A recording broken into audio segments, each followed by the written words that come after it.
às vezes tu conta algo no palco que não é o que reflete no teu bastidor, né? Não é o que acontece contigo no dia a dia, e no palco tu conta um monte de mentira, né? Mas é isso mesmo, a jornada do empreendedor ela é bem complexa, ela te tira algumas noites de sono, só que no final das contas, tu conseguindo atingir os teus objetivos, cara, é muito, muito prazeroso, tu consegue...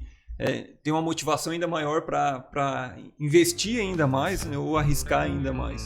É isso aí, pessoal. Estamos começando mais um Jogando para a plateia, Jimmy. Como é que e estamos? Aí, Ferrari, estamos muito bem aqui, como é que a gente pode dizer, driblando a Copa para conseguir fazer aqui os nossos episódios, manter o nosso ritmo. Ainda né? não começou o jogo, né? Não começou. Tá uma batalha naval a nossa agenda aí, né? Mas estamos conseguindo fazer grandes conversas com empreendedores, então eu já convido você que está assistindo a este episódio que se inscreva no nosso canal, acompanhe aí os mais de 260 papos, segundo números atualizados do Dudu, de conversas que a gente tem aqui. É coisa, hein, cara? É coisa pra caramba, né? Haja paciência, Mas né? Porra. A gente não consegue mais nem lembrar depois dele que a gente que já veio aqui. Quantos dias dá pra maratonar direto, Dudu? Depois faz essa conta pra gente aí, tu que é um cara de exatas. A gente não faz podcast de 4 horas, pelo menos isso, né? A gente faz de 1 hora e pouco, normalmente. Já quase fizemos, né? Mas é isso aí. Então, pessoal, vamos lá para o papo de hoje. Estamos recebendo aqui um grande empreendedor do sul do estado de Santa Catarina, que faz parte aqui da Rede Lead, o Bruno Bittner, da Miner Tecnologia, uma empresa que produz softwares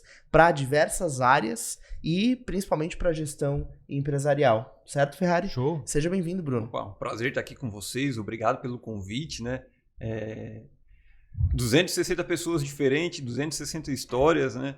Eu espero que a gente consiga contribuir bastante com conteúdo também. São conteúdos aí que podem estar ajudando outros empreendedores também, né? Essa é a minha pegada que a gente quer Bacana. levar, cara. Acho que na cabeça das pessoas aquela sensação tipo, pô, tão difícil, eu não tenho coragem de fazer, eu não nasci em berço de ouro. Tem aquela ilusão, né, dizendo assim, cara, pra mim nunca é fácil, não vai ser fácil como aquela pessoa. Aí tu pergunta pra pessoa, como é que tu fizesse isso? Cara, bati na cabeça, fiz tanta caca.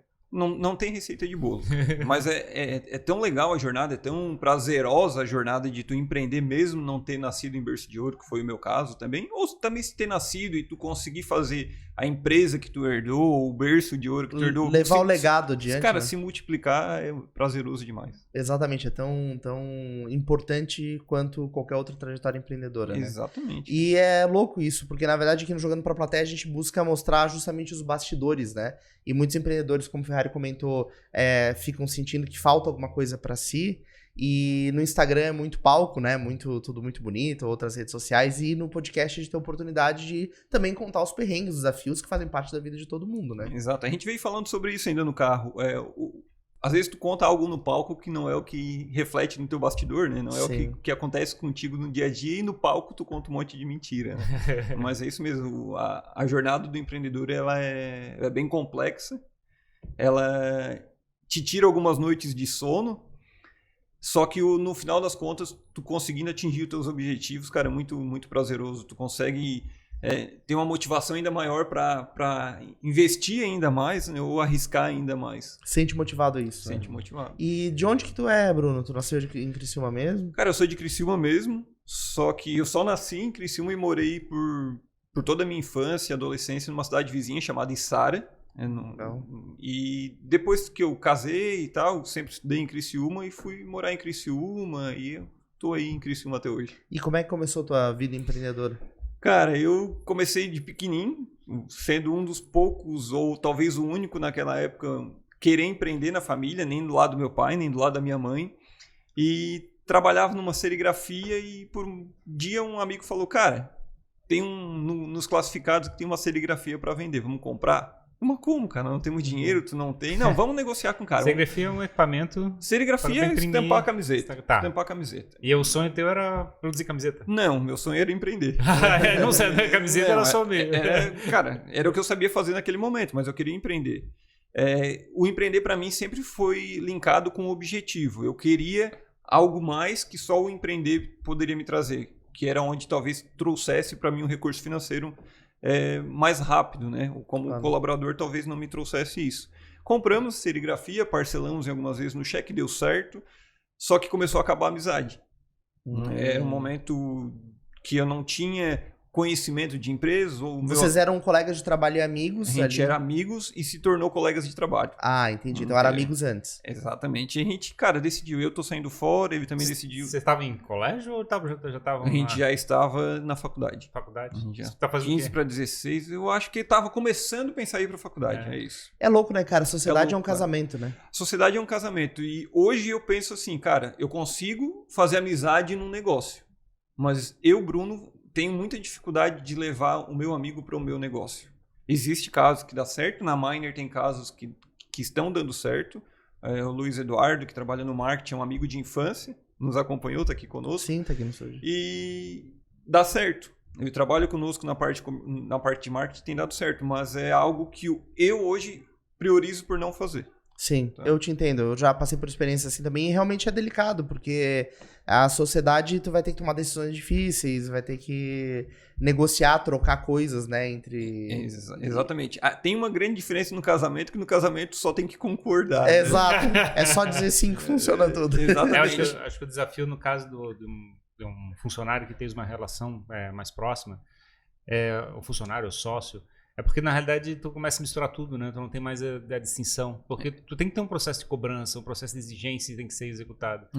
Hoje, com a minha cabeça de hoje, é lógico que eu não vou pegar a minha cabeça de hoje e levar para quando eu tinha 15, 16 ou 17 anos. Não tem como, né? Isso eu adquiri com esse tempo de experiência ou com esses erros que eu cometi. Ou talvez não foi nenhum erro, né? Não posso dizer que foi. Para tu ter um sócio hoje, tu não pode colocar um sócio com a mesma competência que a tua. Vai dar choque. Isso Cara, é certo que vai dar choque, vai dar problema, vai divergir as ideias, né? Então, cara, pega um cara bom onde tu tem deficiência, um cara bom no comercial, se é a tua deficiência, um cara bom na operação, se for a tua deficiência. Então, procura um sócio que te complemente. Tá. Cara, e acho que esse teu ponto é importante, e não só isso, né? É entender que numa sociedade, no negócio, os dois têm a oportunidade de brilhar e se destacar. Uhum. E eles têm que ter a sensibilidade de dizer assim, não, agora é a vez dele, é o momento dele. Exato. Então dá um passo atrás e deixa o cara fazer o que tem que ser feito, né? É isso. E aí, cara, resolvemos vender para não acabar com a amizade. Olha só, a gente priorizou a amizade, deixou o negócio de lado. A gente estava num momento que a gente não precisava daquele dinheiro para viver, ninguém tinha contas fixas ainda, apenas morava com os pais, não tinha namorados, mas não tinha despesas de casa, né? E aí eu fui para a faculdade, era o momento que eu estava na transição de ir para a faculdade, e fiz um estágio numa empresa de software, porque eu estava em decisão do que fazer, fui fazer ciência da computação. Fiz esse estágio e, cara, não é isso ainda. Em menos de 2 semanas eu saí do estágio para ser efetivo e pedi demissão dessa empresa. Porque não era exatamente o que eu buscava ainda. E aí foi onde eu entrei nessa multinacional de software, como estagiário também, galguei alguns degraus, finalizei na coordenação. Só que nesse meio do caminho eu casei, tive filha, na verdade, né? E montei alguns negócios paralelos. O primeiro negócio que eu montei em paralelo com essa empresa foi, junto com a minha esposa e uma sócia, um restaurante em Criciúma, que é minha esposa que tocava, eu não me envolvia, só em casa, né? Sim. Deu muito certo. A gente resolveu também sair da sociedade por conta do momento da minha esposa, era um outro momento, e a gente vendeu, antes da pandemia um pouco, a gente vendeu para a sócia. Minha esposa ficou me ajudando em outros negócios. E nesse meio tempo também eu montei, junto com um amigo que trabalhava comigo na mesma empresa, um sistema similar ao iFood, que ainda não tinha em Criciúma. Que legal. Se chamava o Que Comer. Cara, a gente passou muito perrengue. Imagina. Muito perrengue. Cara, os restaurantes ainda não aceitavam pedido digital. Os caras falavam que não ia dar certo. A gente batia de porta em porta à noite. Levava não. Xingado porque estava atrapalhando o atendimento. Não tinha nem ideia do iFood no horizonte, assim, desse... Ou já existia o iFood, mas não tinha... Tava surgindo o iFood nos grandes centros, mas ninguém sabia muito ao certo como funcionava, e nem nós sabíamos. E a gente foi estruturando o negócio, cara, fazendo o avião funcionar, caindo no penhasco. Recebendo pedido do cliente e ligando pro entregador do outro lado. Exatamente, porque ligando até pro restaurante, que ele não tava olhando o pedido que aparecia. Mas deu certo, cara. Por alguns momentos a gente resolveu parar, resolvia parar, insistir, até que chegou e falou, cara, vamos abandonar isso aqui, exige muito dinheiro, não é a nossa praia, a gente está bem colocado profissionalmente, que era nessa companhia, né? E resolvemos parar, abandonamos o projeto. E eu não considero que foi um projeto que não deu certo, foi um projeto que a gente abandonou por a gente priorizar também outras frentes, né? E aí fiquei por quase 10 anos nessa empresa e resolvi montar a Miner, com o objetivo de, cara, eu tenho que galgar alguns degraus que eu vou conseguir com a minha empresa. Trabalhando como colaborador não vai ser o que vai me levar a alcançar esses resultados. Cara, Tava ficado o tempo todo em Criciúma nesse período? O tempo todo em Criciúma. Nessa empresa eu viajava muito, muito mesmo. Cara, eu cheguei a comprar um carro zero na época. Eu fiz 80 mil quilômetros em 1 ano e meio, para vocês terem uma ideia. Senhora, cara. 80 mil quilômetros em 1 ano e meio. A empresa era customização do software?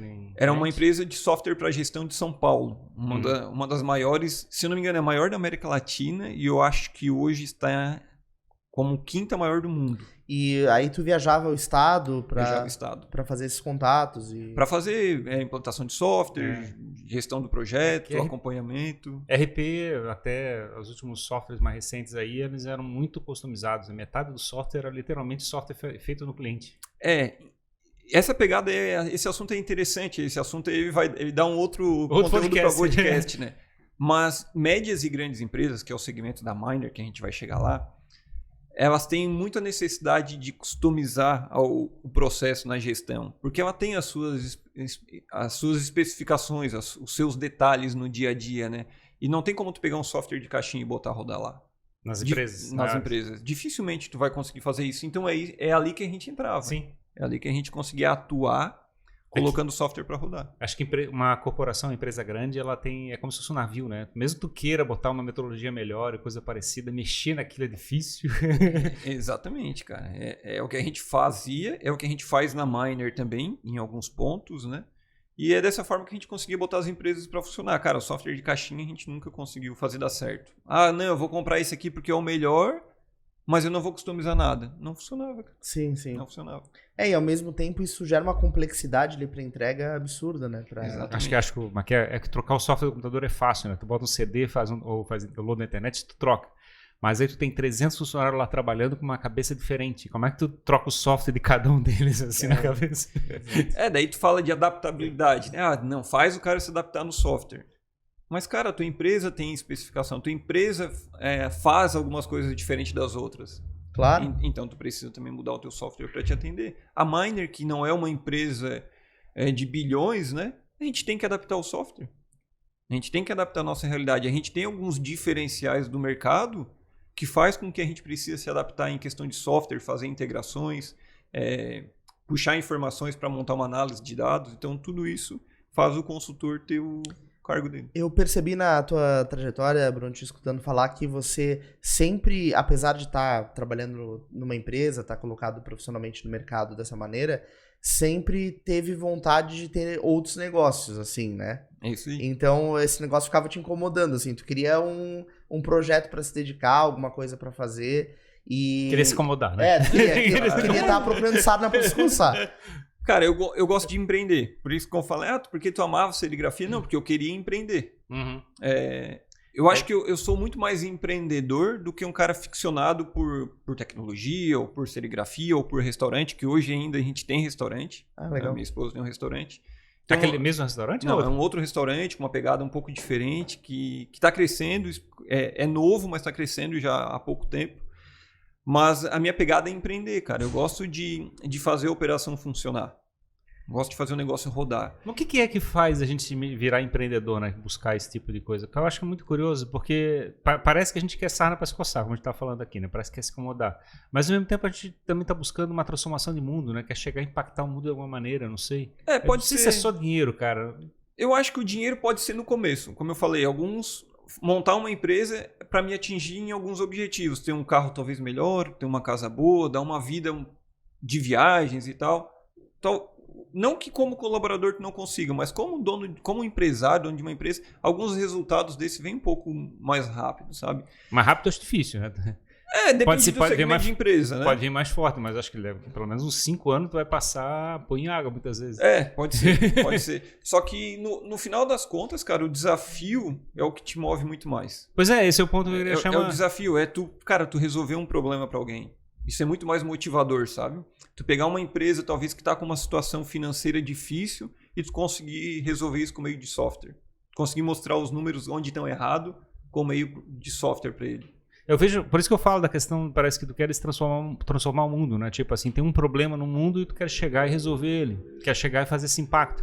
Hoje o impacto que a Miner quer causar, por exemplo, é levar a transformação digital para a maioria das empresas do Brasil. É lógico que a Miner sozinha não vai conseguir levar para todas. Então o que a gente quer fazer é isso. Eu não consigo te citar nenhuma empresa que está em crescimento que não fala em transformação digital. Sim. Não consigo citar nenhuma.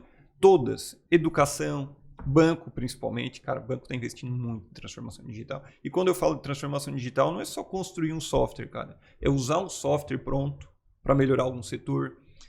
Melhorar algum processo da tua empresa que está muito manual. Então, existe um monte de fator que se correlacionam com transformação digital. Eu vejo muito as empresas atirando... Como tecnologia não tem limite, né? É um negócio que não tem um teto. Então, sempre alguém atira um pouco mais alto. Sim. E aí o mercado vai em busca disso, né? É isso mesmo. Cara, a competição hoje está por quem investe mais para transformar digitalmente. Sim. Tá? A gente tem empresas de alguns segmentos clientes de alguns segmentos diferentes. Cara, empresa de infoproduto investindo em construção da própria plataforma de infoproduto, parando de usar pra ferramentas de mercado. Não pagar taxa e customizar o seu próprio processo. Cara, e se daqui a pouco que uma empresa te corta? Sim. Onde é que fica a tua base? Aquela plataforma não é tua. A construção interna alugada, né? É um problema velho. Exatamente. É igual os influencers que usam o Instagram, cara. E que não levam esse cara para um outro canal. E aí, se o Instagram te cortar? Sim. O que tu vai fazer? Foi enxergar isso que te motivou a construir a Miner? Cara, a Miner, eu fui motivado por trazer resultados para a empresa na gestão. Empresas que estão com dificuldades de gestão. Não necessariamente dificuldade financeira, mas perdidos com alguns números. Às vezes nem sabe que estão, né? Às vezes nem sabem que estão. Tu tava lá na multinacional e como é que foi esse momento, assim, de tu falar, cara, eu acho que tem uma oportunidade aqui? Cara, eu já sabia que existia essa oportunidade. Eu só tava esperando a virada de chave. Eu levei 3 meses para sair da empresa. Uhum. Por medos, algumas pessoas... Até que foi rápido, tá? Também eu achei muito assim. Foi tipo assim, foi ontem, literalmente. Eu levei 3 meses pra sair, cara. Porque assim, normalmente pede o aviso, pede demissão. Tem gente que leva uma vida e não sai, né? Tem gente que leva uma vida e não sai. Mas, cara, como a gente falou no começo, eu não nasci em berço de ouro. Hoje na minha família deve ter mais umas 2 pessoas que têm empresa. Tá? Então é poucos, perto de algumas outras famílias que tem que a família é comerciante, que a família é empresário, na minha não. Então a gente não tem o know-how de pais, de familiares para te instruir o caminho. Tá? Então, por que eu levei 3 meses? A partir do momento que eu pedi demissão, eu falei com algumas pessoas. Muitas pessoas me engajando, cara, sai, vai dar certo, não tem erro. E eu fui falar com outras pessoas e falo, cara, tu tá ficando louco, quanto tu ganha... Tu vai sair para arriscar, tu tá casado, tu tem a tua casa, tu tem as tuas contas. E... Tu já tinha negócios fora da... Já tinhas alguma coisa engatilhada ou tavas... Eu não tinha, eu tinha essas tentativas do aplicativo, do restaurante, que a minha esposa já tinha vendido a sociedade dela, né? Mas software customizado, coisa parecida? Não tinha nada. E quando eu decidi sair, eu não tinha nenhum cliente. Eu saí para arriscar, cara. Eu saí pra arriscar. Nada. Assim, nenhuma lista de pessoas literalmente empurrou a vaca pro brejo. Eu tinha onde atacar. Mas não tinha nada firmado. Podia sair, cara, não quero. Não pra todo mundo. É porque assim, hoje, no começo da Miner, nosso principal desafio foi, cara, e se tu morrer, Bruno, a tua empresa vai pra onde? Então a gente tinha muita dificuldade de entrar em empresas grandes, que é o nosso carro-chefe, porque eles atacam nesse argumento. Esse é o desafio de começar, né? Esse é o desafio de começar. Você chegar... Assim, pela minha experiência prática que eu vejo, tu leva 2 a 3 anos para dizer que a tua empresa não vai morrer. Assim, literalmente. Assim, se não tens um CNPJ de 3 anos, o cara já começa a olhar assim, vai fechar daqui a pouquinho. Cara, esse argumento ele vem até hoje, tá? Apesar de a Miner já ter uma estrutura legal, já tem setores, já tem uma organização muito melhor do que lá no começo, que era eu empresa, né?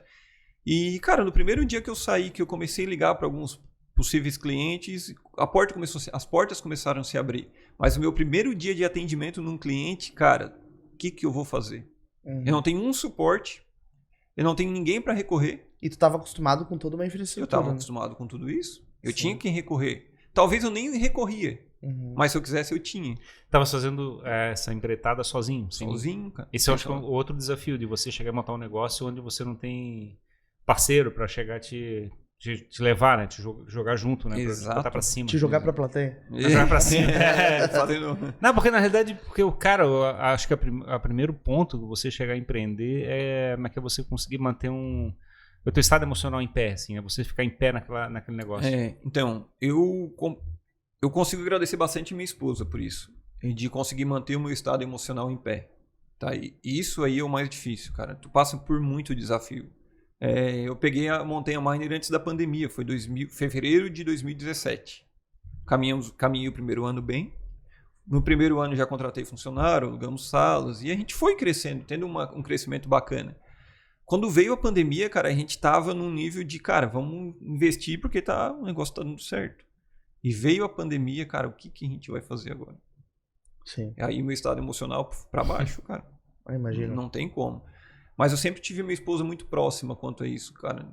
Nada deu certo, vamos voltar para onde a gente estava, vai arrumar um emprego, ou vai arrumar um outro trabalho. E tá tudo certo. Tá tudo certo. Tens a tua competência técnica, tu tens para onde correr. Então esse não vai ser o nosso problema. E o que tu vendia no começo? Porque qual era o teu produto, assim? Porque tu não tinha nada, né? Nada. Eu vendia serviço, cara. Eu vendia serviço de consultoria de RP. Entendi. Então o cliente já tinha um software e aí tu ia lá e dava uma consultoria. A gente customizava, a gente melhorava o processo, a gente implantava ou treinava em algum setor. Sempre foi isso. Sempre foi essa pegada. Foi com esse início que alavancou a Miner e esse produto, esse serviço, ele está até hoje. Até hoje ele caminha conosco. Não é o serviço que mantém a empresa hoje, ajuda, mas não é o principal. Hoje nosso principal serviço na Miner é terceirização de mão de obra da equipe técnica, desenvolvimento, gestão de projeto. Esse setor, cara, é o que mais cresce para nós hoje. E qual a dor dessas empresas que estão com problemas no RP? Ela está trocando RP ou ela já tem um RP, mas não consegue usar? O que está apanhando? Assim? Está fazendo caca? Normalmente ela não está trocando o RP. Ela está com dificuldades no RP, quer implementar outros processos, entrou um novo diretor, quer mudar a gestão. Então acontece muito isso. Trocou a gestão da empresa, aquela gestão daquele cara não serve, quero fazer a minha. Quero fazer o meu relatório. Quero fazer a minha tela. Então, isso chama muito a gente. O gestor ele quer fazer uma diferenciação. Ele entrou e quer fabricar uma diferenciação dentro da empresa. E tá certo, né? O gestor antigo, ele saiu talvez por conta própria, ou se ele for desligado, ele não pode, o novo gestor não pode fazer a mesma coisa que o antigo, né? Ele tem que fazer melhor que o antigo. Então, ele tem que trazer as ideias dele. Sim. Aí o sistema é um problema para fazer isso. O sistema não é um problema, né? Hoje, cara, é um dos corações da empresa. A empresa tem mais de um coração. O sistema é um deles, tá? Pensa uma empresa de grande porte ficar sem sistema um dia. Quanto que vai perder de faturamento? Se for uma empresa que o teu cliente pode estar comprando de outro da mesma marca e tu ficar sem poder emitir uma nota para transporte, quanto que tu vai perder? Cara, hoje o Brasil é meio caótico nesse ponto, né? Porque tu só consegue fazer literalmente uma venda se você conseguir emitir nota fiscal. E nota fiscal tu tem que estar assim, integrado com o sistema do governo. E aí o RP tem que estar integrado com esse sistema. E aí tu tem algum problema, qualquer coisa de software literalmente não vende. Não vende. É um troço inacreditável, assim, tu não tem alternativa. Não vende. Até existe algumas alternativas de emissão de nota em contingência e tal, mas, cara, tem muita empresa que nem conhece isso, nem sabe como funciona, aí que entra a gente. E como é que tu vai pegar as alíquotas certinhas e coisa parecida, tu vai ter que chegar aqui. Cara, é um caos aquele negócio. Exatamente, é um caos. E aí, ainda respondendo a pergunta da dor, né? A maior dor dos nossos clientes hoje é inovação e transformação digital. Cara. É a maior. Isso, no caso, já com um RP rodando, mas ele não consegue melhorar os processos. Perfeito. Mesmo assim, o teu RP é o quê? É o teu back-office. Administrativo, né? Financeiro, emissão de nota, pedido, produção. Eu vou pegar um outro case. Uma empresa de saúde ocupacional. Uma empresa de saúde ocupacional ou uma empresa de serviço por si só. Qual é a maior dificuldade dela de escala? Contratar pessoas. Porque não é só na parte de desenvolvimento que a gente tem dificuldade de contratar. Na Miner, a gente tem dificuldade de contratar para o comercial, para o administrativo, para o marketing, para o desenvolvimento. Talvez a gente está chegando numa época que para o desenvolvimento está ficando mais fácil. Tá? Pelo menos na Miner. Para o recrutamento está aparecendo muito mais gente para o desenvolvimento do que qualificado para outra área. é que o mercado estimulou, né, a falta de desenvolvedores estimulou que mais pessoas entrassem nesse mercado. Exatamente. E aí, empresa de serviço, que é o caso da Miner e é o caso de uma empresa de saúde ocupacional, a maior dificuldade deles hoje é fazer atendimento para os clientes, fazer a busca de novas clínicas ou gerenciar os documentos que vêm da clínica para o cliente. E essa empresa precisa se transformar digitalmente. Esse processo ele precisa rodar, se não automático, mas rodar com uma fluidez muito maior, sabe? Não depender de um tempo grande para buscar o documento, para ligar para o cliente, para agendar uma consulta. Então, isso que um RP não faz. Isso que talvez é um dos pontos da transformação digital. Esse ponto, assim, eu queria falar mais sobre essa questão da transformação digital, porque é um conceito muito amplo, assim, e às vezes fica etéreo na cabeça das pessoas entender. Mas no caso da Miner, assim, o que tu enxerga que é palpável de transformação digital no teu cliente, assim? Coisas que tu vê que... Vamos lá, a gente também tem produto. Hoje a gente consegue entrar num cliente com um dos produtos, né? O cara fazer cotação de compras de forma automática dentro de uma empresa. Hoje, normalmente um setor de compra, ele tem que estar fazendo 3 cotações, liga para o fornecedor, pede o preço pelo WhatsApp, pede o preço pelo e-mail, pede o preço por ligação ou numa reunião presencial. Onde é que está centralizado esses números? Quem digitou? Como é que tu avalia qual é a melhor opção de compra? Hoje a Miner entrega isso em caixinha já, um software de caixa, a gente entrega para o cara já transformar digitalmente o setor de compra deles. Essa questão das pessoas se acostumarem, aderirem àquela iniciativa dentro da empresa é um desafio, né? De fazer assim o time abraçar a causa, né? Porque uma coisa é o dono da empresa falar assim, não, eu preciso disso, vai me tornar um processo mais eficiente, mas o cara lá na ponta resiste, né? Quer usar uma planilha de Excel, quer usar um... Cara, é verdade, resiste, mas se ele pensasse um pouquinho diferente do falar assim, cara, se eu começar a trazer um resultado mais ágil para a empresa, trazer números mais visíveis para a empresa, talvez eu vou conseguir galgar algum degrau de gestão ou algum degrau muito maior na empresa. Aí não, o cara pensa, pô, se a empresa tem que ficar dependente de mim para eu ficar aqui dentro. Mas, cara, é totalmente o inverso, cara. Quanto mais gestão, mais número, mais velocidade tu trazer para a empresa, aí sim que a empresa vai ficar dependente de ti. Porque aquilo ali está rodando, aquela transformação por conta de ti. Tu que está fazendo acontecer. Mas a maior parte dos funcionários, eles têm aquele negócio que mexendo no meu queijo, tem aquela questão do esforço, tipo assim, eu sou premiado pelo esforço, então eu não posso fazer uma coisa que dê menos esforço. Parece que eu estou fugindo do trabalho. Tem um monte de problemas relacionados a isso. Tem esse problema da gestão, da gestão falar assim, não, para mim o meu valor é que esse processo seja melhor. Aí o funcionário percebe, não, eu preciso agradar o chefe e eu tenho que ver a visão dele para poder fazer a transformação que ele está buscando. Exatamente, cara. E é muito mais zona de conforto também, né? Acho que as pessoas estão acomodadas dentro da empresa, lá no setor. Já vi várias vezes uma empresa ter um software extremamente adequado para determinada atividade e o pessoal usar o método alternativo porque tá acomodado daquele jeito, funciona assim, então... É por isso que tem um monte de empresa trazendo setor de inovação. Hoje é mais um setor dentro da empresa. Hoje tem o financeiro, o marketing e o setor de inovação. Beleza, tem empresa que o setor de inovação é uma inovação aberta. Cada um de uma área da empresa é responsável por trazer inovação. Mas tem empresas, não, cara, que movem a empresa, que desafiam os setores a trazer mudanças para dentro da empresa. Né? Isso aí talvez está mudando um pouco a cabeça também da galera que trabalham no operacional para inovar.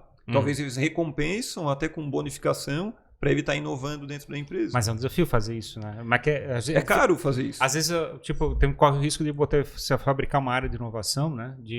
O diretor não quer também se incomodar, né? Também tem a visão de quem mexeu no meu queijo. Aí o cara da inovação também não tem o buy-in da diretoria. Então é um problema difícil, assim, do ponto de vista, porque na realidade tu precisa realmente das pessoas de alta gestão tendo assim, né? Eu quero fazer isso, né? Beleza, mas tu como colaborador, tu pode passar para o gestor. Olha, tem esse ponto que vai melhorar isso, esse ponto que vai melhorar isso, e se a gente continuar, a gente vai começar a regredir nessa área. A partir do momento que tu convence o gestor, cara, ele não tem para onde correr. Sim. Ele é obrigado a investir naquela ideia. Ele não vai querer regredir.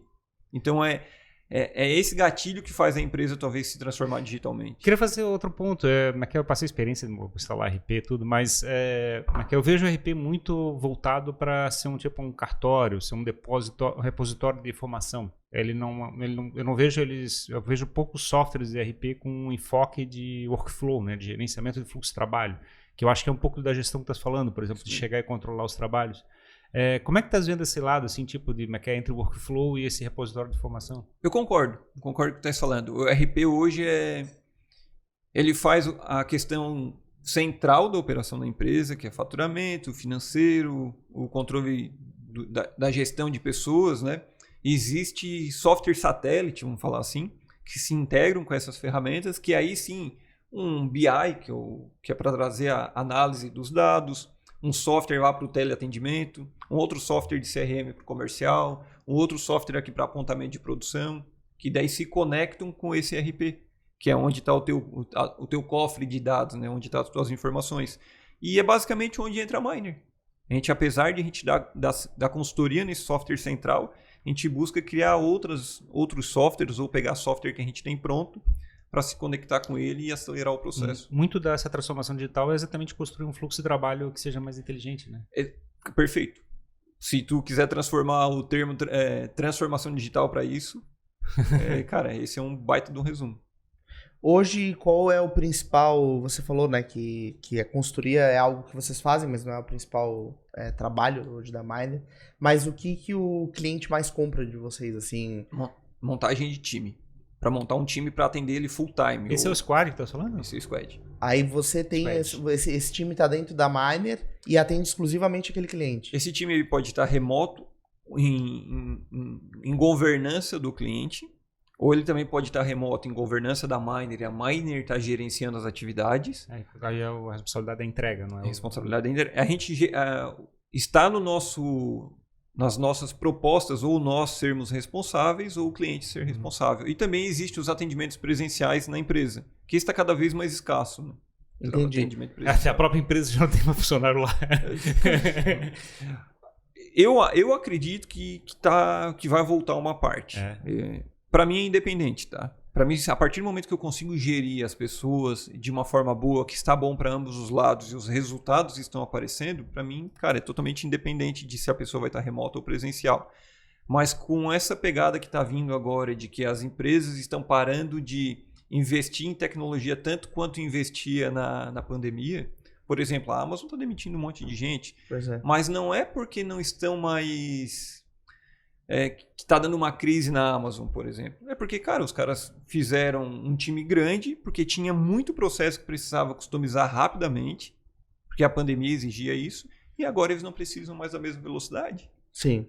Tá, isso também, não considera uma crise. Também tem um lado da questão da segurança de informação, né? Tinha uma ilusão, né, no passado que você botava tudo no data center e fechava com chave, né? E teoricamente isso dava segurança que a empresa ficava em pé, né? Então, RP...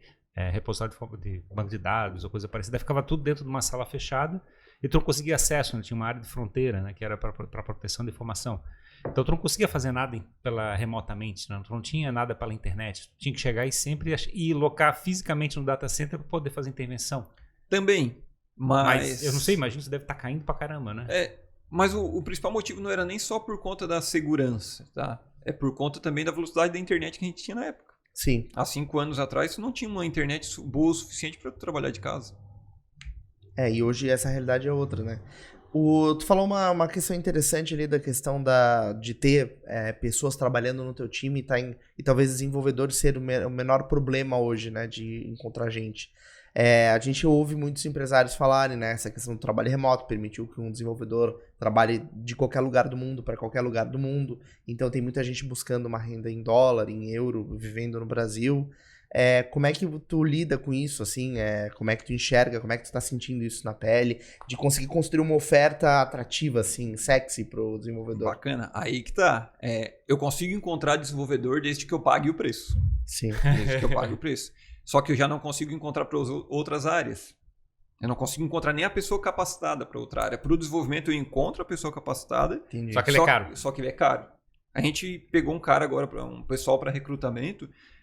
Quando eu digo que está mais fácil para desenvolvedor, que é mais fácil, mas não acarreta, que está difícil também, porque aparece muita gente para recrutamento, muita gente para entrevista, mas muitas vezes ou não quer mudar de cidade, ou porque a parte financeira não agrada. Sim. Então aí, cara, beleza, fica fácil, mas eu tenho que pagar o preço. Exato. O cara ganhando $7 mil, Sim. Como é que eu vou converter isso? $7.000 não dá nem o que eu cobro da empresa. Sim.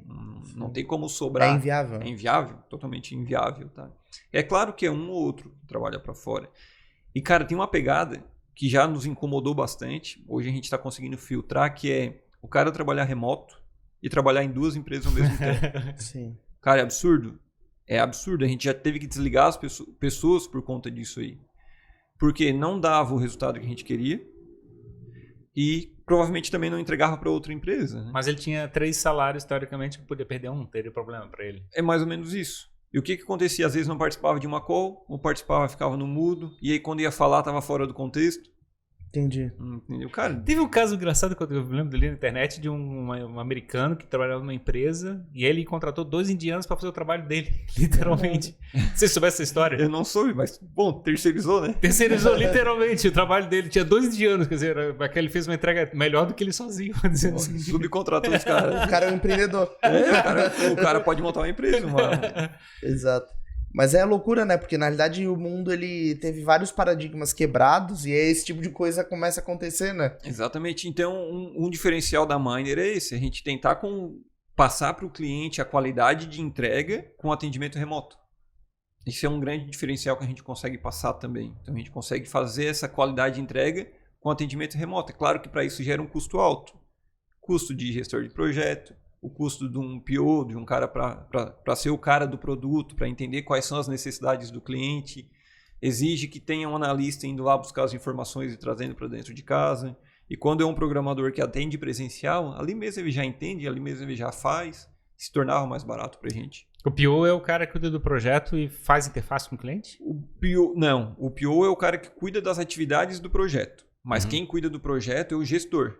É o gestor é que vai cuidar de prazos, é o que vai cuidar de cronograma, de reuniões de relacionamento com o cliente e cronograma junto com o próprio PO. Né? Esse trabalho de, que eu imagino, uma corporação, tem muito stakeholder, né? Tem muito ator lá dentro puxando a sardinha para diferentes direções. Né? Então tem um lado de psicólogo ali para lidar com o gerenciamento das demandas. Acho que é um desafio. Tem. Hoje a gente usa o PO para isso. Tá? Então o PO lá ele faz o levantamento das atividades e faz o número de horas para cada atividade. E ele mesmo que conversa com a equipe. Cara, o que está acontecendo? Por que não está produzindo? Chama para uma reunião de one-on-one. Se eu não me engano, hoje está sendo feita a cada 15 dias. Cada líder faz com seus... Liderado com seus, exatamente. Eu faço com a minha equipe também, que é a equipe de coordenação. Então, a cada 15 dias a gente tenta fazer uma reunião de one-on-one. Mas é um papo de bar, cara. Ver o que está acontecendo em casa, o que está ruim na empresa, o que está bom. Se tiver tudo bom, a gente bate o papo de qualquer forma. Então, essa ideia é a forma que a gente tenta resolver o psicológico, né? E aí, falando de projeto, ainda a gente tem muito o seguinte problema. Por que a gente gosta de atuar com médias e grandes empresas? Porque normalmente eles já sabem o que eles precisam. Quando tu pega uma empresa que ainda está em crescimento, ou está com um porte um pouco menor, ele pede para construir uma garrafa d'água. Cara, no meio do caminho essa garrafa se transforma num balde d'água. E o cara não quer que aumente prazo e não quer que aumente o custo. Não tem como eu não repassar isso num projeto. Sim. Então isso é uma grande dificuldade que a Miner passa hoje e outras empresas passam também. Esse tipo de prestação de serviço no geral, né, é uma das coisas mais difíceis, é porque a entrega é intangível, né, na sua maior parte. A gente está falando de expectativa, então na negociação tem a expectativa do cliente e aquilo que tu entendeu da expectativa dele, né? Não tem como ainda transmitir o pensamento de um cérebro para o outro. E essa é um desafio, porque normalmente isso acaba gerando algum tipo de frustração, ou mesmo às vezes o cliente muda de ideia no meio do caminho. Como tornar palpável, assim, colocar na mesa exatamente o que precisa ser feito? Bacana. Eu não tenho como fazer isso no momento da negociação. O que a gente faz na negociação é escrever, a gente escreve tudo que ele está falando. Tudo, exatamente como ele está falando. Depois que a gente fecha o contrato e uma expectativa de número de horas ou valores, etc., a primeira etapa do desenvolvimento é desenhar todas as telas. A gente desenha todas as telas e fala, cara, é isso. Faz um boneco do... É isso. Arquiteto, cara. Sim. Arquiteto mesmo. Não, é isso. Beleza, cara. A partir deste momento o botão não sai mais daqui. Essa funcionalidade é aqui. Qualquer mudança muda prazo e muda valor. Mas se é só para tirar o botão daqui e botar para baixo. Muda prazo e muda valor. Sim. A gente está resolvendo dessa forma. E botar limite em algum lugar, é verdade. É um desafio isso aí, né? É um desafio, novamente, mais custo para a empresa, preciso repassar esse custo, o projeto se torna mais caro, mas a qualidade de entrega fica melhor. Eu vivia muito isso, eu tinha agência de marketing, né, e eu fazia site num tempo longínquo que eu não gostaria de voltar para ele. E a gente brincava que site nunca acabava, assim, nunca tava pronto. Tu entregava, não, mas isso, mas aquilo, mas, sabe, nunca tinha fim. Isso acontece com software, assim, porque são coisas que são mutáveis, né? Tu pode estar acrescentando coisa, tirando, ajustando. Acontece porque muda a gestão, muda o que o teu cliente o teu consumidor está te comprando, então o teu software vai estar sempre sendo adaptado. Só que tem que ter esse alinhamento de escopo ali para poder... Tem que sempre ter o alinhamento de escopo. Cara, vai mudar prazo e vai mudar custo. Sim. Pronto. É isso. Não tem jeito. Na realidade, porque também o cliente descobre na prática, quando vai tentar usar, o que ele pensou errado, né? E tá tudo certo. Faz exato, parte do jogo. Tá tudo certo ele mudar, só que tem que estar alinhado essa questão que vai haver outras coisas no meio do caminho por conta disso. Mudou o projeto, muda. Como é que tá o tamanho da Miner hoje? Hoje a Miner está com 30 colaboradores. A gente está com uma unidade em Curitiba e estamos analisando a montagem de uma unidade no Rio Grande do Sul e uma unidade em Goiânia. Legal. Isso de serviço, né? Depois a gente está com uma equipe de expansão comercial, estamos criando... A gente também, além de serviço, tem produto, né? Produto de gestão de compras e produto de gestão de notas tomadas. Agora a gente está montando um produto de integração de softwares, é mais ou menos um produto para fazer a segurança das integrações e está criando um novo serviço de inventário de software. Isso é um serviço bem bacana que a gente ainda não lançou, mas já está em processo de lançamento agora para janeiro ou fevereiro. E aí, cara, a nossa expectativa até 2025 é ser a melhor fábrica de software de Santa Catarina até 2025 da seguinte forma. Por que eu falo a melhor e não a maior? Porque a melhor é a que mais tenha cases de sucesso. A maior é a que mais fatura. Sim. E não que a gente não queira faturar um monte de dinheiro, milhares de reais, que todo mundo esteja feliz com dinheiro no bolso. Mas é que tu tendo os melhores cases de sucesso, é onde vai vir mais cliente para ti, porque é o boca a boca, é a indicação. Sim. Abertura de porta para venda de software ou para vendas complexas é muito difícil no dia a dia. E a indicação te traz isso de forma mais fácil. Né? E dessa equipe tem 30 pessoas, uma parte de desenvolvedores, imagina? A maior parte de desenvolvedor e a gente tem quase 15 vagas em aberto. Nossa.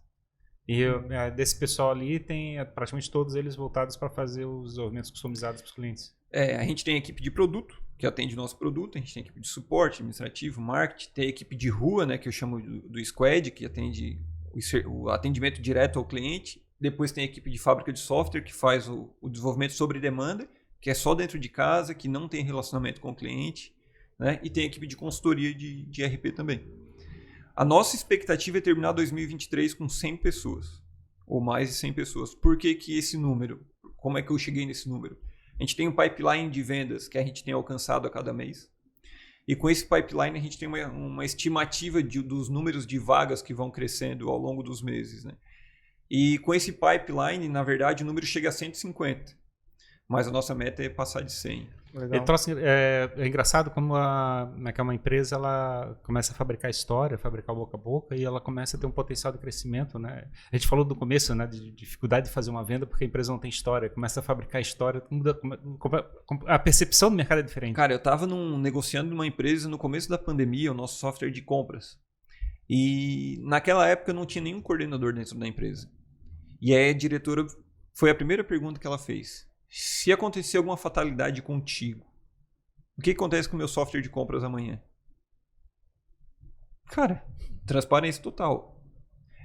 Amanhã nada, mas daqui um mês, se alguém não botar uma pessoa no meu lugar, vai dar problema.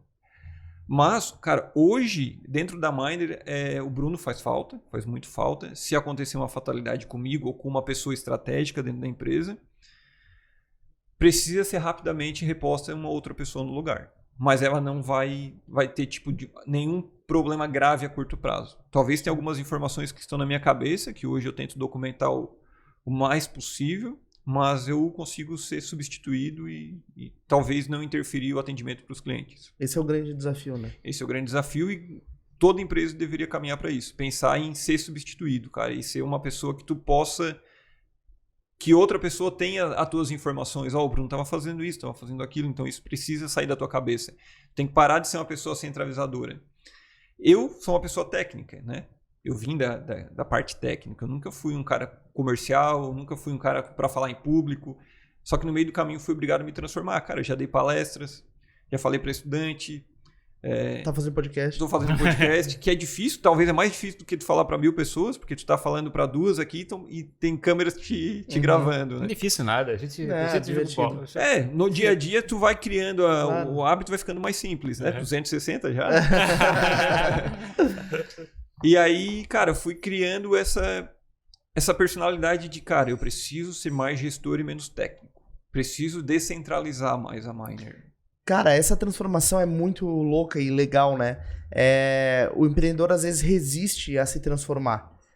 Eu, olhando pra minha trajetória e pra pessoas do meu relacionamento, assim, tu vê pessoas que em algum momento a gente resistiu em alguma transformação que era necessária pessoal, e tu vê amigos, empreendedores, que tu vê, pô, o cara tá resistindo a passar, a superar essa barreira. Exatamente. E não tem jeito, tu tem que se tornar um comunicador, tem que assumir a frente, tem que fazer coisa que tu não gosta de fazer, tu tem que entender como tu vai construir um ambiente confortável pra te lidar com situações que tu tenta fugir, né? Primeiro ponto, a partir do momento que decidiu empreender, na verdade pra todo mundo, né? Tem que fazer o que tem que ser feito. Exato. Cara, indiferente se tu gosta, se não gosta, tem que fazer o que precisa ser feito. Tu gosta de lavar a louça? Não gosta, mas tá lá a louça, tu vai deixar lá? Pô, Tem que vai fazer. começar a entrar um monte de bicho, né?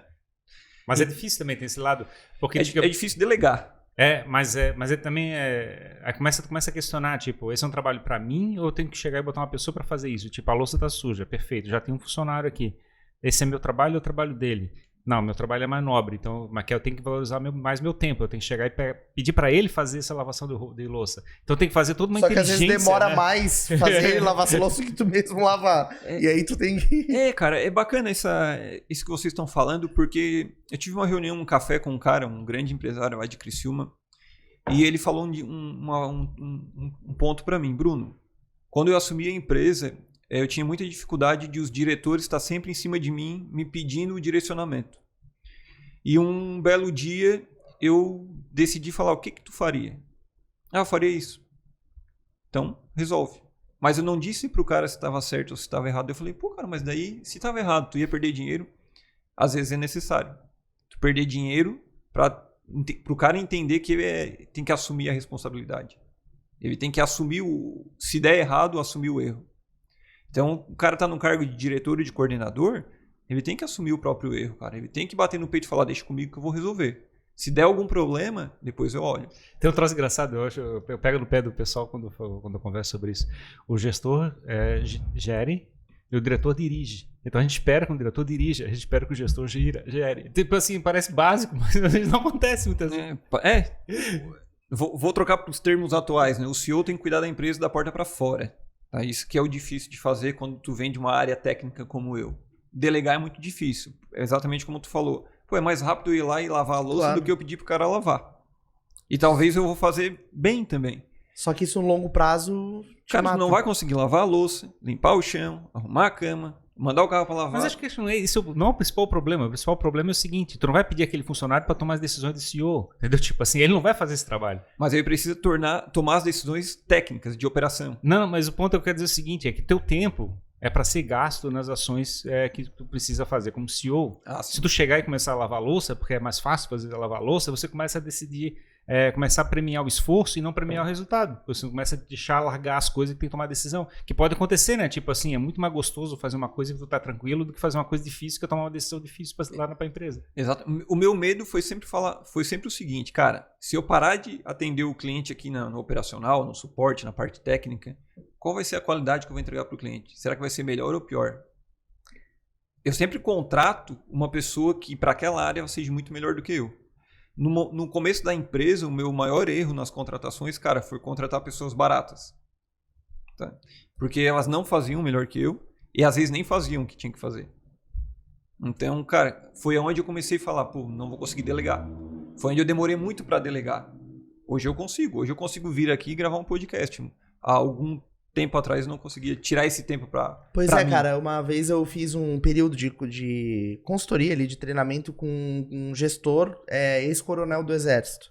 E um cara também forte, empresarial. E aí passei uns 6 meses, assim, ele me treinando e tal. E ele falou assim, cara, o sucesso empreendedor é o seguinte, é tu chegar na tua empresa e tu não ter nada na tua agenda e tá tudo funcionando. Isso aí. É isso aí mesmo. Então, eu achei louco esse ensinamento dele, porque tu teve a capacidade de delegar, as pessoas estão executando as coisas bem, e tua pauta tá livre pra te pensar pra onde o negócio vai. Cara. Só que, assim, na prática a teoria é outra, né? Eu duvido que exista algum empreendedor ou algum CEO de empresa. CEO não tem como ter uma agenda livre, né, cara? Mas eu digo que, assim, no caso dele é uma visão mais militar, né? De delegar as coisas, etc. Eu tenho uma outra metáfora bacana que eu gosto de usar bastante. Eu fico imaginando assim, ó, se eu deixar o funcionário tocando, eles vão levar água de balde em balde. E teu trabalho é chegar e botar cano. É ficar o tempo todo botando cano. Aí quando tu vê o cano, nenhum cano vazando assim, pô, tô de boa, não tem nada pra fazer. Eu até tenho um pensamento um pouco diferente, assim, como CEO da Miner.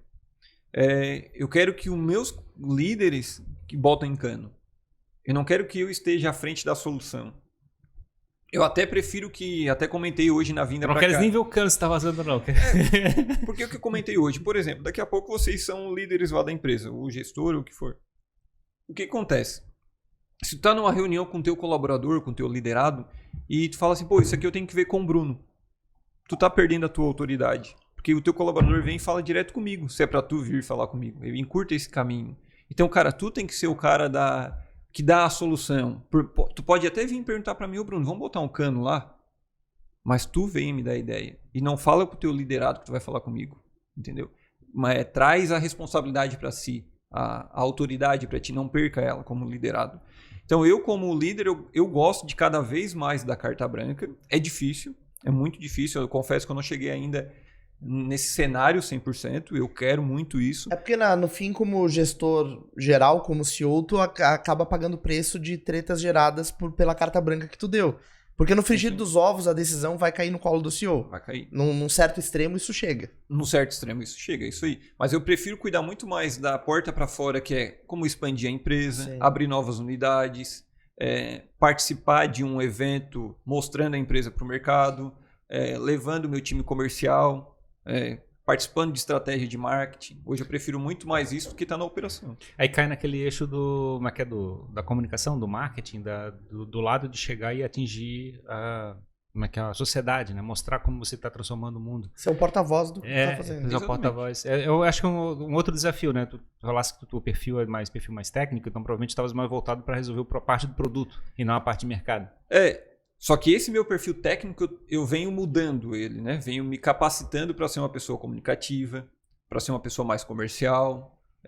Eu sou uma pessoa muito objetiva no que eu vou falar ou no que eu vou fazer. Cara, vai ser assim. Eu não fico rodeando para dizer que vai ser assim, entendeu? Então eu venho mudando muito da parte técnica para a parte de gestão, de comunicação, de liderança, né? De liderar as pessoas. Nessa empresa que eu trabalhei antes da Miner por 10 anos, por conhecer muito de gestão de empresas, me obrigava a conhecer por estar prestando consultoria, isso me facilitou alguns caminhos dentro da Miner. Principalmente os caminhos de gestão financeira, gestão comercial, de montar a estrutura, né? Não de ser de fato a pessoa. E na Miner, quando eu comecei a montar ela, como eu comecei a estruturar, ter funcionários, ter líderes, o meu erro sempre foi não delegar. Sempre foi, cara. O meu erro da Miner hoje sempre foi não delegar. A partir do momento que eu acertei delegar, que eu consegui montar um time de coordenação, a Miner começou a ser muito mais fluida. Os projetos começaram a parar de atrasar. A qualidade de entrega começou a ser muito melhor e não depender mais de mim. Até posso ser avisado, mas a decisão não está comigo. Isso é muito importante. É muito importante porque, na verdade, a empresa... ela precisa ter a vida, né? E ela precisa ter vida a partir das pessoas que fazem parte dela, né? Exatamente. Por isso que eu falei que eu... A Miner não é o Bruno, né? Exato. Eu não quero que a Miner seja o Bruno. Posso até ser o Bruno da Miner. Exato. Mas a Miner não pode ser a Miner do Bruno, entendeu? Mas ao mesmo tempo está sendo porta-voz do brand da Miner agora. Exatamente. Hoje eu sou. Pois é. E eu queria trabalhar esse lado. Então, tu estás cuidando desse lado? Estás fazendo algum tipo de qualificação, algum curso, alguma coisa assim? Como é que tu estás vendo esse lado de poder chegar e ficar ser uma pessoa pública mostrando... Cara, eu Bruno, estudo bastante, gosto bastante. Nunca fui um cara de infância que gostava de ler, mas na adolescência eu aprendi a gostar de ler e estudar muito. E eu sempre fui um cara de fazer extra trabalho apenas o que eu gosto. Então eu cuido muito do meu aprendizado profissional, comercial, Gosto de estar buscando outros empreendedores para tomar um café, para me dar dicas. Em 2023, agora a gente está montando um conselho consultivo. Legal. É algo que, para o tamanho da nossa empresa, é difícil tu ver uma empresa que tem um conselho consultivo. É um processo caro, mas necessário para o crescimento que a gente está almejando, né? Então, para 2023, a gente montou. E é um cara que vai ficar batendo em mim como CEO. É um cara de fora que vai estar batendo em mim. Entendeu? É como se fosse um cara que tivesse numa hierarquia dentro da empresa acima da minha. Então, eu cuido muito disso, de estudar, de cuidar da estratégia da empresa, contratar consultores de fora para nos ajudar em parte comercial, parte técnica, conselhos. E gosto de cuidar muito da minha cabeça também fora da empresa. Como é que eu cuido? Hoje eu dei uma parada na parte psicológica, assim, de ir psicólogo, mas eu gosto muito, acho que todo mundo deveria fazer. Mas eu pratico muito esporte. Cuido de... Faço musculação, gosto de praticar kart. Agora eu estou fazendo também mais um outro tipo de atividade física. Então eu estou quase que todo dia praticando alguma coisa para cuidar da minha cabeça e não deixar que os meus problemas da empresa vão para dentro de casa. Por exemplo, meu perfil também é perfil técnico, que eu montei uma empresa, já saí dela, e depois disso comecei a estudar esse lado da comunicação, tanto que a gente montou essa empresa, que está fazendo podcast Jogando para a Plateia, muito desse lado, né, de chegar e trabalhar esse lado da comunicação. Eu literalmente não sabia falar, né, publicamente, que eu não tinha essa habilidade, eu ainda sou aprendiz nesse processo. Eu chamei o Jim porque o Jim tem um pouco mais de experiência nisso. Mas o ponto é o seguinte, a gente talvez pela nossa experiência profissional, experiência de vida, a gente não teve esse lado de treinar a nossa habilidade de comunicação, né? O lado de fazer comunicação em público, convencer as pessoas. A gente não treinou esse lado, esse não é o nosso lado natural, é o nosso lado que a gente tem que cultivar. Então, eu vejo essa questão muito próximo do que tu estás fazendo, assim, tipo de chegar e começar a participar de podcast, fazer apresentações, palestras e coisa parecida. E é um troço bacana, eu acho um desafio gostoso. É uma coisa que eu acho curioso que a gente não treinou do processo de crescimento profissional, né? A gente não usou isso, né? É uma coisa chata a gente não poder ter usado isso, né, no passado. Cara, eu gosto muito de aprender com o exemplo dos outros. E eu tenho um amigo que, quando a gente era adolescente, a gente chegava numa outra roda de desconhecidos, que talvez tivesse um conhecido no meio, e eu cumprimentava só o meu conhecido. E ele chegava e cumprimentava todo mundo. Só que mesmo desconhecido. Todo mundo.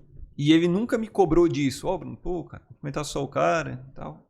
Só que eu via que ele fazia aquilo ali. Deliberado, né? Deliberado. Na próxima vez eu cumprimentei todo mundo. Então eu aprendia com o exemplo dos outros, sabe? Ele sempre foi um cara comunicativo.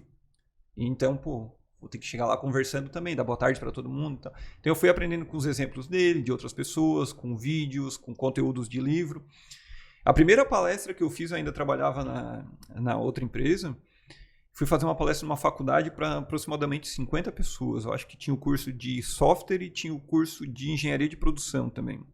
Cara, primeira palestra, as pernas tremendo, preferia... Cara, se eu pudesse fazer sentado, eu fazia sentado para não mostrar as pernas Tinha tremendo. pelo menos o PowerPoint para ajudar, não? Tinha o PowerPoint para ajudar, cara. Eu sempre gostei de fazer PowerPoint sem muito texto. Já era só para lembrar o que eu tinha que falar. Mas eu não conseguia desenrolar a conversa. Foi a minha primeira, tal. Pode não ter sido tão ruim, mas, cara, como eu faço hoje uma palestra é totalmente diferente. O Eduardo do marketing ali na empresa, que nos acompanha aí, ele me conhece de infância, ele sabe de quanto a minha timidez era alta, cara. Muito alta para conversar com alguém. E eu precisei desenvolver isso, cara. Fui chamado em Curitiba para fazer uma palestra para empresários. Eu cheguei lá, tinha um dono de empresa, dono de indústria de alguns milhões por mês, diretores de empresas multinacionais. Cara, o que eu conheço a mais do que esses caras para falar para eles, né? E de fato eu conhecia sobre transformação digital. Então, eu poderia me impor sobre aquele assunto, porque eu conhecia. Eles estavam lá para me ouvir. Então, cara, eu acredito que eu cheguei num momento de que eu só vou falar sobre o que eu sei falar, não vou inventar assunto. E se for para falar sobre a Miner, sobre transformação digital, sobre software, é algo que eu domino e eu vou falar muito bem hoje.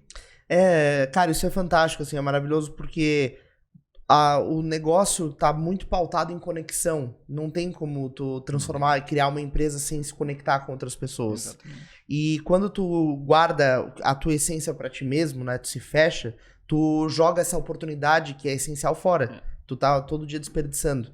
Então, o simples fato de chegar, cumprimentar alguém, trocar uma ideia, conversar, abordar. Eu vi um post da Forbes hoje, né? Como fazer networking em eventos. E aí tem lá várias técnicas. Mas, cara, ser cara de pau, se enfiar na rodinha, trocar ideia, dizer o que tu faz. Tu tem que ficar desconfortável, dizer assim, te vi em outro evento, o que tu tá fazendo. Essa pegada de tu ter esse ímpeto. Primeiro, ninguém vai te dizer não. O cara não vai chegar e te empurrar, sai fora daqui, tu tá me incomodando. Isso não vai acontecer. O máximo que pode ser o papo não ir adiante. Mas tu teve essa iniciativa. E sempre, assim, 99% das vezes tu vai encontrar uma oportunidade boa. Tu vai sair com uma conexão. Conexão. Hoje eu tava vindo pra cá, uma das meninas lá do comercial mandou um áudio pra mim. Bruno, antes de vir pra Miner, eu parei no bar aqui pra tomar um café. Eu encontrei o cliente que a gente tá negociando, o possível cliente. E ele não teve como escapar.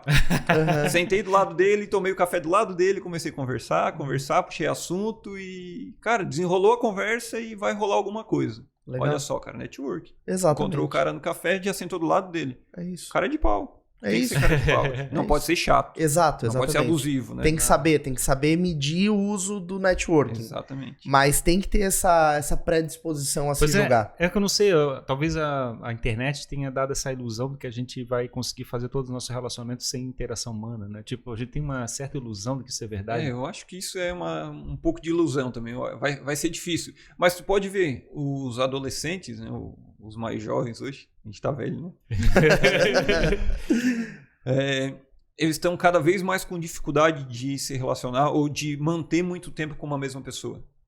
Não tem o treino, né? Não atura mais certos desafuros ou certas deficiências de uma para outra. Né? Exatamente, cara. E, cara, as pessoas são para se completar. E o fato de elas não estarem se relacionando dificulta cada vez mais para elas manterem uma relação por um longo prazo. É um processo, acho que o relacionamento é sempre um jogo de tentativa e erro, né? Tu bota um pouquinho a mais ou um pouquinho a menos, aí tu vai ajustando até tu ficar. Como é que tu apara uma aresta? Lixando, né? Exatamente. E o convívio é isso. Uma equipe dentro da Miner, bota 3, 4 pessoas numa função, sei lá, de pré-vendas. Uma é diferente da outra? Sim.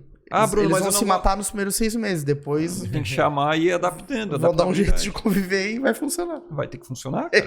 Uma vai ser diferente. Não vou conseguir contratar as 3 no mesmo perfil. E é até um ponto que a gente estava falando internamente. Bruno, a gente tem que ter um cara no comercial. Seja o cara mais... Chega dando bom dia alto, tal, chega todo dia motivado. Um cara mais focado. Que vai lá, faz todo dia certinho a tarefa, manda e-mail, preenche CRM. E um cara mais de... Cara, não faz nada, mas bate a meta. Tá sempre batendo a meta. É o equilíbrio, né? O que a gente precisa arrumar é comportamento. Sim. Desde que ele entregue os resultados, o comportamento a gente vai tentando ajustar. É lógico que tem comportamento que é impossível de tu ajustar, né? Por exemplo, um cara é totalmente antiético. Sim. Eu nem contrato se eu souber antes, entendeu? Claro. Isso é uma das nossas políticas dentro da nossa cultura. É o lado do caráter, né? Que a gente precisa filtrar. Beleza? É porque isso é ponto de partida, né? Por exemplo, não vou contratar um cara que eu soube que bate na mulher. Não vou contratar, cara. Sim. Isso tá totalmente fora, em desacordo com a nossa cultura. Eu não vou contratar um cara que... Cara, envolvido com crime político. Sim. Pode até estar envolvido com política. Desde que não esteja envolvido com crime, tá tudo certo. Sim. Entendeu? Claro. Então, a gente tem nessa cultura bem enraizada, assim. Então... Por que a gente não contrata esse cara? Porque, cara, quem é que vai querer se relacionar com ele? E na verdade isso muitas vezes é a demonstração de é a ponta do iceberg, né? Mas eu achei, assim, bacana, cara. Eu acho que eu gostei bastante da tua história por causa desse lado que você está trabalhando de crescimento pessoal para poder atingir todas as partes incompletas para poder fazer a entrega. É necessário. A minha esposa ela montou esse restaurante agora, né? É um restaurante totalmente diferente assim do habitual. Talvez tenha até em Florianópolis alguma coisa do gênero. É uma alimentação um pouco mais saudável, não chega a ser vegetariana ou vegana. E como eu falei que eu sempre gostei de empreender, indiferente da área. Então eu gosto de ajudar bastante ela na estratégia de expansão. E a maior dificuldade dela, ela é muito mais comunicativa do que eu, muito mais sorridente para atender um cliente do que eu. E a maior dificuldade dela é manter as pessoas em equilíbrio, cara. Sim. Cara, a maior dificuldade dela é conseguir fazer a equipe se relacionar e se conectar, sabe? E eu acredito que é a dificuldade de todas as empresas, cara. E é um dos segredos para o sucesso. Interessante. Cuidar de gente. Cuidar de gente, cara, é um dos segredos. Por isso que a liderança da empresa, lá na Miner, a gente foca muito nas reuniões de one-on-one. Sim. Muito, muito. É sentar na frente do cara e jogar a conversa fora, cara. Show de bola. Show de bola. Muito bom, cara, conhecer a tua história. Obrigado, né, pela tua vinda aqui no Jogando Pra Plateia. Com certeza, mais uma grande história empreendedora aqui pra compartilhar com quem nos acompanha. Primeiro podcast, sociais? Né? Qual é a sua primeira experiência de podcast? Eu já tinha gravado um outro podcast, mas muito mais focado na minha história de vida, assim, não da Miner. Legal. Mas eu acho bacana contar isso, compartilhar. A gente tem uma trilha muito grande ainda pela frente, a gente tem alguns outros objetivos muito maiores com a Miner. A gente tem objetivos de aquisições, de expansão de produtos, né? E eu acho legal sempre estar contando esse tipo de história. Isso motiva outras pessoas a iniciarem também ou a continuar, né? Porque a dificuldade já vai acontecer para todo mundo. Todo mundo vai passar por seus momentos de dificuldade. O humor do empresário ele muda do dia para a noite. Tu pode um dia acordar muito bem humorado e terminar o dia querendo chutar cadeira, chutar todo mundo. Normalmente é o que acontece, né? Normalmente, é uma montanha-russa, né? É uma montanha-russa. E a empresa é da mesma forma, cara. A empresa, algum mês ela pode estar bom, algum mês ela pode estar ruim. O meu conselho que eu dou é sempre ter o número na mão. Tu ter a previsão do teu número na mão. Se a tua empresa estiver gerando um caixa, cara, tá tudo certo. Só que tu tem que estar controlando isso. Exato. Isso aí. Muito obrigado pela tua vinda. Quais são as redes sociais para o pessoal te acompanhar? Tem as da Miner, @Miner Tecnologia no Instagram, ou @BitnerBruno no Instagram também. Temos no LinkedIn Miner Tecnologia ou Bruno Bitner. E também agora eu tenho o Twitter, BitnerBruno4 no Twitter. Fala um pouquinho lá mais de política, ou do meu posicionamento político também. E TikTok? Não tem TikTok, cara, não faço dancinha. Não, a minha timidez ainda não evoluiu pra fazer dancinha. Não sei nem dançar, na verdade. Próxima fase. E agradecer vocês aí pela oportunidade de estar contando a história. Isso aqui é um movimento bacana para o mercado, é um movimento que precisa ser cada vez mais compartilhado para ajudar ainda cada vez mais empresários, né? Legal. Você está falando de transformação digital? Movimento de empreendedorismo mesmo, montar cada vez mais empresas. E transformação digital também, de fato. Eu acho que cada história vem aqui e conta um movimento do mercado, né? Então, tudo para ajudar. A minha dor aqui particular é com respeito ao lado da comunicação. Assim, eu tenho a experiência prática de empresário, a dificuldade de comunicar na minha empresa. E eu vejo essa experiência repetindo em várias startups que eu vejo aqui em volta na situação, também a mesma dificuldade de chegar e ficar aí publicamente se expondo. A gente não tem uma tradição de chegar e fazer esse lado de comunicação. Só o treinamento resolve isso. Na prática. Acho que não é só o treinamento. Acho que o treinamento, tudo bem, prático. Com certeza é o processo, mas não é isso. É a questão que as pessoas não estão ambicionando fazer isso. As pessoas estão literalmente se escondendo atrás das empresas, atrás dos títulos e não querendo se expor. E ao mesmo tempo o mercado está todo ali querendo saber de histórias bacanas, de empresas, né, que tem negócios assim, que tem transformação real na sociedade e ninguém está contando essa história, ou pelo menos não conta de uma maneira legal para as pessoas ficarem sabendo o que está acontecendo. Eu também não gosto de me expor. Eu também não gosto. Mas é necessário. Não é questão, eu acho que, cara, a gente tem que aprender a gostar, não entendeu? Não é que a gente não gosta, é simplesmente porque a gente achou que isso não era importante. Exato, mas hoje é necessário. Teve até antes de acabar, teve uma história de um cara que queria me conhecer. Que ele não trabalhava na empresa, passou pelo time de recrutamento. Ele queria que eu participasse da entrevista, e eu não participo das entrevistas hoje, né? E marcaram entrevista presencial com ele, eu não participo. E a todo momento, o único objetivo dele na empresa, que não era ser contratado, era conversar comigo. E, cara, pode me chamar na rede social, pode pegar meu WhatsApp, ligando lá na empresa. Sou totalmente tranquilo e acessível quanto a isso. Não tem nem por que não ser acessível, né, cara? Não sou um cara famoso, não tem porquê. Pastor Jogando Pra Plateia. É famoso agora. Agora eu tô famoso. Agora eu vou começar a bloquear minha rede social. Exato. Fala com a minha secretária. Fala com ela. Mas é isso aí, rapaz. Legal. Prazer aí estar com vocês. Show de bola. Obrigado, então, mais uma vez aí pela tua vinda. Certamente nosso papo aqui vai inspirar a Obrigado galera. Pelos brindes aqui, né? Com certeza. Os nossos recebidos aqui, ó, pessoal. Recebemos aqui uma caderneta da Miner. Aqui tem um quebra-cabeça que a gente vai montar daqui a pouco, né, Dudu? Ver o que vai rolar. Recebemos vários recebidos aqui. Obrigado. Bem legais da Miner Tecnologia. E uma bolsa térmica aí pra vocês carregar cervejinha pra levar pra praia. Agora o jogo. Né? Muito propício. Já vamos agora. Então tá bom. É isso aí, então. Muito obrigado a você que acompanhou mais este episódio. Quero agradecer aqui os nossos apoiadores, parceiros, patrocinadores, ao Lead Santa Catarina. Estamos produzindo aqui mais esse episódio nessa incrível sala. E aí também através do Lead, trazendo aqui mais um grande convidado para bater um papo com a gente. Agradecer ao Davi Paes e Lima, da Paes e Lima Comunicação, nossa assessoria de imprensa oficial. E também agradecer e convidar vocês a conhecer o Pink Talks, né? Um podcast que a gente está produzindo aqui com a nossa metodologia, lá da doutora Rebeca Heinz. Então coloque Pink Talks, um podcast sobre saúde feminina. Certo, Ferrari? É isso aí, gente. Obrigado. Muito obrigado e até o próximo episódio do Jogando pra plateia. Até mais, gente. Obrigado. Tchau, tchau.